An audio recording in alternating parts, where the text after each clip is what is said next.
Пописот е најважна статистичка операција во секое општество. Без попис не може да се проектира еднината. Ако не знаете колку луѓе живеат во една држава или регион, планирањето би изгледало како да возите без светла во долг и мрачен тунел. Но што е пописот? Многумина погрешно го толкуваат како етничко пребројување. Пописот кај нас се смета за политичка, а не за статистичка операција. Пописот не е тоа. Точно е дека се пребројува населението, но и неговата територијална разместеност и структурата според демографски, географски, етнички, економски и социјални белези. Се пребројуваат домаќинствата и живеалиштата, колку луѓе живеат во регион без достапност на питка вода, без струја или без пристап до лекар, дали имаат компјутер. Без попис не се знае какво е образованието на граѓаните, а не може ни да се крои земјоделската политика. Не се знае колку од населението се занимава со земјоделие, дали и колку добиток имаат и слично. Поради важноста и потребата од обновени податоци во секоја земја, пописот се прави на секој 10 години. Сигурно се прашувате како се користат овие податоци. Собраните информации им се потребни на централната и локалната власт при планирањето колку средства треба да се распределат за економски развој, образование, здравствена заштита или екологија. Ги користат и приватните бизниси, но и невладиниот сектор. Секој има потреба од овие податоци.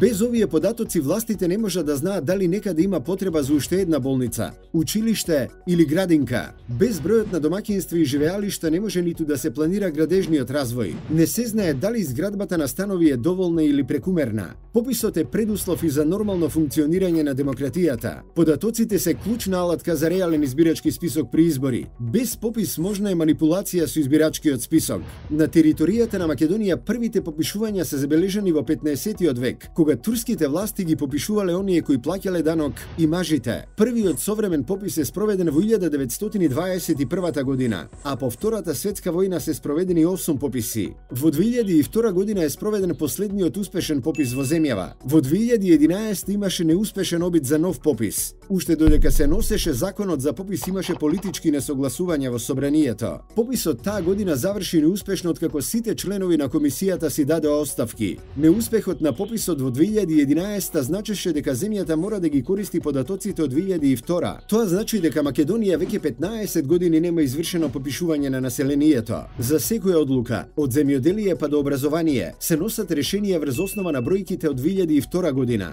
Без нови податоци загрозено е планирањето и развојот. Денес институциите носат одлуки врз основа на неточни податоци. Секоја одлука во земјоделието, во образованието и во здравството може да има сериозни негативни последици бидејќи е правена на темел од погрешни податоци. На крајот, каде е проблемот? И зошто Македонија е една од ретките земји во светот каде нема подолго време спроведено попис? Политиката треба да се остави на политичарите, а статистиката на статистичарите. Само ако има политички консензус, Македонија би можела да отиде чекор поблиску до нов попис.